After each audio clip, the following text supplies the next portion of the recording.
I'm at Yucca Mesa and Campanula Street. And oh my gosh, I had to go pee so bad. I couldn't take it. I had to go pee so bad, I thought my insides were going to explode. So I was like, well, screw it. This is a busy street, but I got to go. So I sat on the other side, hoping people would just mind their business and not pay attention. I had to go pee so bad. This is what happens when you think you're slick. I'm in the middle of nowhere. These streets are in the middle of nowhere. And I knew I had to come out here today because I knew that people were praying, and they were praying a lot in this specific area. So I knew the power of God needed to be here. And it's like, well, now you're just going to live with 3 days of the power of the people. Like, not really, because I meant to. I had to go to the bathroom a little bit. And I thought, well, I'm just going to stay out here for an hour or two. How big a deal is it? I'm just going to be here for an hour or maybe 2 hours at the most. I'll just hold it. I barely have to go. Well, that's word to the wise for you. I don't know what I had drank. My Baskin Robbins had caffeine. Caffeine makes you go to the bathroom a little bit more faster. Oh, maybe that was it. I just had my Baskin Robbins. I didn't even drink that much of my Starbucks. And I had a little bit of ice to chomp on and some Pepsi because I had got my Pepsi with ice and my chocolate. I didn't think it would even matter. I had to go so bad when I was sitting here. I thought I was going to explode. I was like, people, do not pay attention. I have to go to the bathroom. Hopefully you guys will have some respect. Don't pay attention. It's a busy street. Look, really busy street. Well, like, okay, now people aren't driving by it. But, okay, well, now it looks like a quiet street. When people drive by this street, they're driving very, very fast. It makes the car shake. So every time a car drives by, this car shakes. So they're driving pretty dang fast. And then, like, there's a lot of them. Like, see, right now, there's just one car down the way. Coming on in. See, one car. And there's one car behind me about to run by. By the way, this is very good morals. This person has very, very, very good morals. And let's see this car. And see, it makes the car shake. And now that's both of them kind of coinciding. So when the street's busy, it's pretty busy. And I was like, I have to go pee. I'm just going to have to block out that anybody could ever exist. I've got to go. And I was like, maybe I could walk like down into the bushes. But I was like, the last thing I need is to hurt myself. I'm not skilled enough to not hurt myself trying to be. Because, when you have to go pee so bad it hurts and you can barely walk.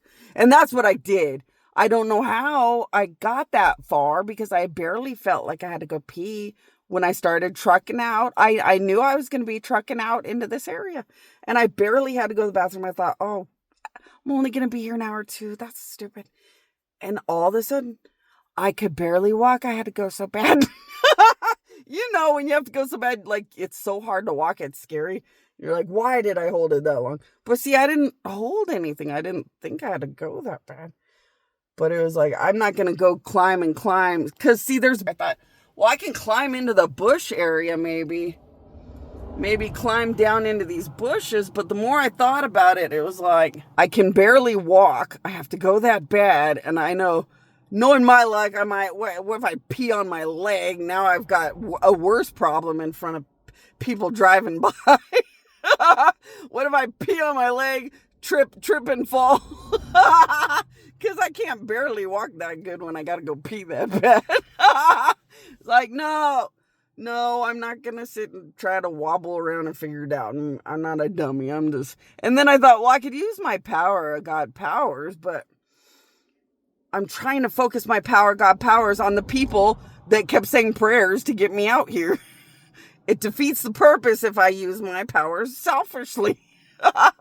So I thought, well, you're welcome for the power of the pee for 3 days. And then let's just hope that the people that drove by are nice enough to realize that you don't pay attention to some girl that obviously has to go. Hopefully you just keep on driving and drive right by. Well, okay, so I'm at the corner of these streets. There were people out here that were thinking and saying, my queen, my queen, my queen, so much and so diligently, it has brought me out here. So there's a man, his name starts with O. So there's a man, his name starts with O, and he is monumentally praying and seeing the benefit right away. Now, he's seeing the benefit right away from far away. So this power of the P and my existence here for an hour or two, he's going to see monumental, overwhelming, powerful, powerful reality of the power of God. And I wanted him to see how real God is on overload, since he was being so diligent to pray and bring good things into his life like that. Now, there's a house. See, this house right here is not the house I'm going to be talking about. And but I'm showing you the house so you know the white house in the back. This is the house that I'm here for. This house is it's like a really pretty white house. Really pretty, kind of big white house. I showed you the other house just so that you would know the white house. I showed you the brownish house so you would know the white house right next to it. The white house right next to it is one of the reasons I'm here too. That house is connected to someone who's been diligently trying to find me on overload. And I'm going to go ahead and answer them by being close to this house. So I'm going to put my power of God powers into this white house and talk to that person that's been trying so hard to reach the real powerful me. And somehow the person that's trying to reach me has some connection to the white house. And has some kind of a conversational relationship type reality with this white house. So I'm going to put my powers in the white house to reach the person trying to reach my powerful existence. Now, why does he want to reach me directly? Because he's a very important person that feels it might be a sweet, nice thing to support that I'm real. He felt really bad that Air One was told by God, Jesus, and me to make me famous a long time ago, and they wouldn't do it because they were too greedy and wanted all the worship and attention and money. And then he felt even worse that somebody like Kenneth Copeland would be made monumentally wealthy and important, and all that God, Jesus, and I wanted was for me to be made famous and have money so I could be safe and get through this end of the world as good as possible. And they wanted all the money and all the worship and wouldn't do it. So the guy feels really bad. And he's like, if she's real, I'm really important. I could probably at least make sure somebody will give her some chance or give her something or do something. I don't know if that's really going to make too big of a difference at this point, but his diligence to find the real me and know what's real is what has brought me out here to put as much power of God into that White House as I can. When you think about that, you're like, hey, and the power of P is going to make sure I reach him really powerful and really well, at least for these 3 days. But so that was another reason I came out here. And then there's a lady and her name starts with a N. Her name starts with an N, and she keeps praying and praying and praying and wants to know how her life can upgrade and be a better life than what she has. Well, I'm out here to go ahead and try to use my power of God powers to upgrade her life. But I will also visit her with my powers and hang out with her. So another thing, I have to kind of sit here for an hour or two to be able to visit people strong enough as a ghost. So I can visit around the world as a ghost, but I am as powerful as your prayer time. So around the world, how much you, my queen, dictates how powerful, how strong, and how well as a ghost I can communicate with all of you around the world. So the more you pray, the more I can communicate with you guys out there. And the less you pray, the less I can communicate with you guys. It's really fun and overwhelming and easy when I can travel and sit right next to you guys for an hour or two or more.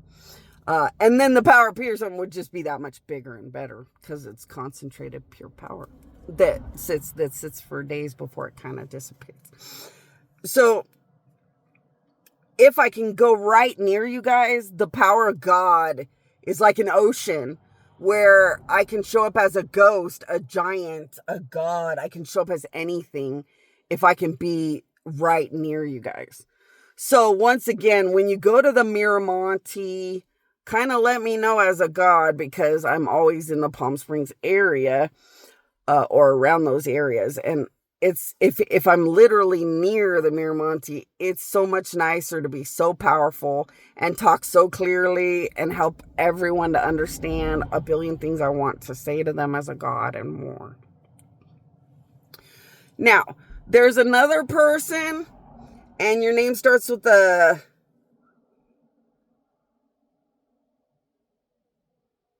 There's another person, and your name starts with an N again. But you're a child.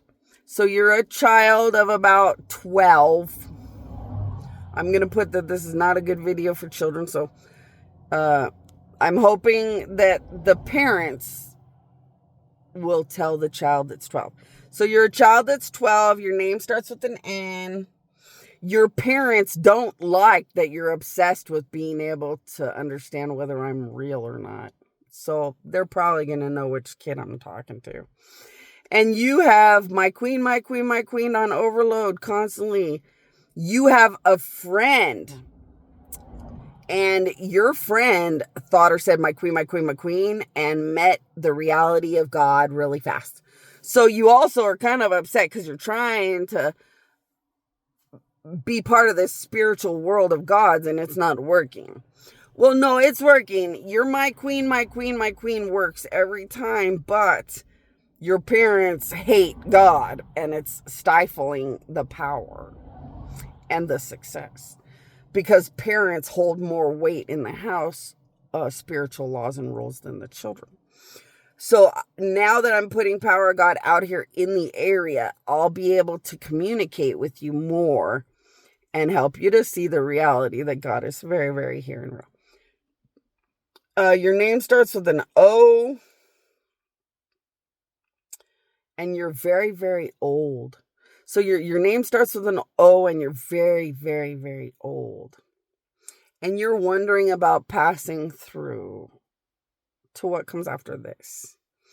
Well, I'm out here to put the power of God, and hopefully it will be something fun, simple, exciting, and easy.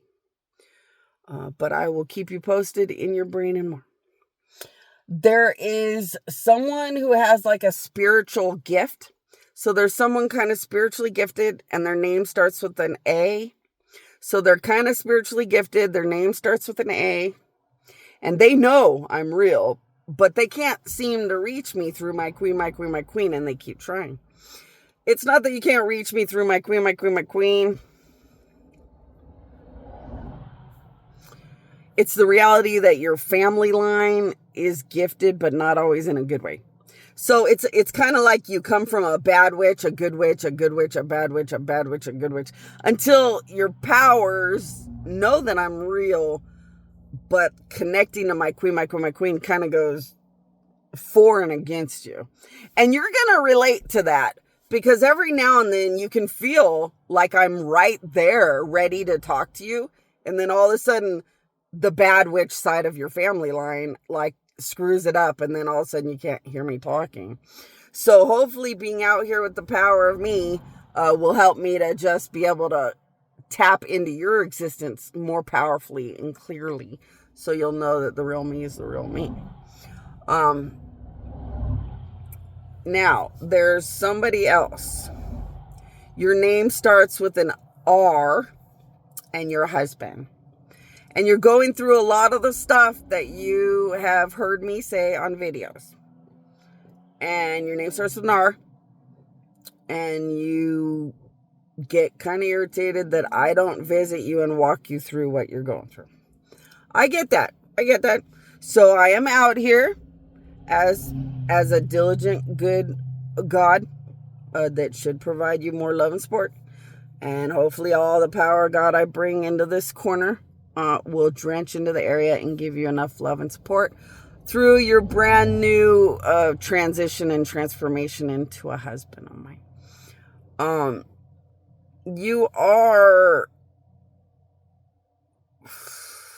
You're a giant out in the world, and you just live out here in this corner. So you're some kind of very, very, very powerful, sickeningly wealthy giant. And you like to live out here every now and then when you have time. And you have been thinking or saying, my queen, my queen, my queen, and you've been contemplating going to the island of gods. Well, I have not answered because I didn't have time. But since my powers are very strong out here from sitting here for a while, I will go ahead and answer you and help you to be able to get to the island just fine. And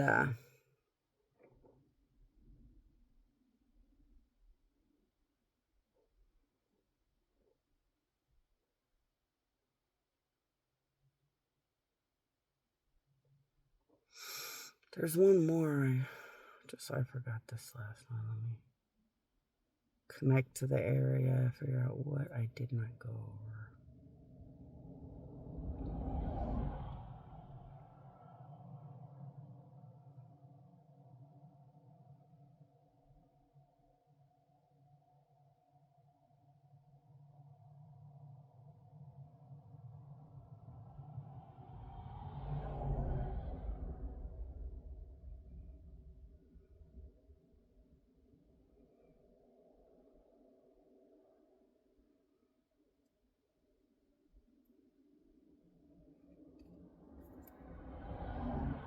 Okay, you're a famous person. You're a really big famous person. You're very, very famous. And you have some connection to these two roads in this corner. And as a famous person, you really, really, really want to know if I'm real, because boy, you could get really famous by putting me out there. You saw my video recently where I knew there was a siren and then another siren. And then you saw the other video where I knew something and then I knew something. So you're pretty sure I'm real. You just kind of want to visit. You kind of just want a visit from me as a ghost, just to prove that last little evidence that I'm such a monumental, massive reality on a planet. Before you try to make some kind of extravagant radio or TV situation where you actually have possession of a real dead God that can prove I'm real in front of the world. So I'm here to prove I'm real. I don't know if you'll get past the United States to accomplish any of that, but I will prove that I'm very, very real. That's about as far as I can promise. The United States literally sits on top of me with Dubai. According to gods, we will be demolishing a huge portion of the country and the world and more, just to be free gods. I don't know. They all must somehow hold on to the technology. According to one god, they all have something in their head, like a chip in their head that holds on to everyone. They put gross tracker things into their brains and spines. So according to some god, they've been putting tracker things in brains and spines. Well, while they were doing this to brains and spines, they were somehow putting something in their brains to kind of control existence through their brains and these tracker things. And it's like, oh God, I can't take it. That's too creepy. That's too stalker and creepy and horrifying. And I don't want to know that I'm stuck in something When life and truth and evidence and reality get too informational and then you want to vomit, you're like, okay, I can't handle it. I'm the victim in this situation. I want to vomit. Okay, I don't want more information. Thanks. But apparently, according to these gods, you really have to do some pretty serious things to these people to get them away from everybody and be free. So it's like, well, yeah, but I'm a god. I can punish their soul and punish their soul and punish their soul until really a dead soul is so sickening. Nobody could overcome it. Not even the biggest enemy gods ever known. So I'm just going to keep doing that until like they can't get near me because that's just creepy. Nobody would want to even think about that. That's so creepy. But once again, turn to my queen, my queen, my queen. I mean, don't live in something that scary either. Dude. We have my queen, my queen, my queen, and as long as you're good people and we're good gods and good angels, man, the Antichrist can stay in the bad sections where bad things go. Well, that was all I had to say. I'm just going to stay here a little bit more, have my chocolate and my soda, and be on my way because I had to get back anyway. But that's everything.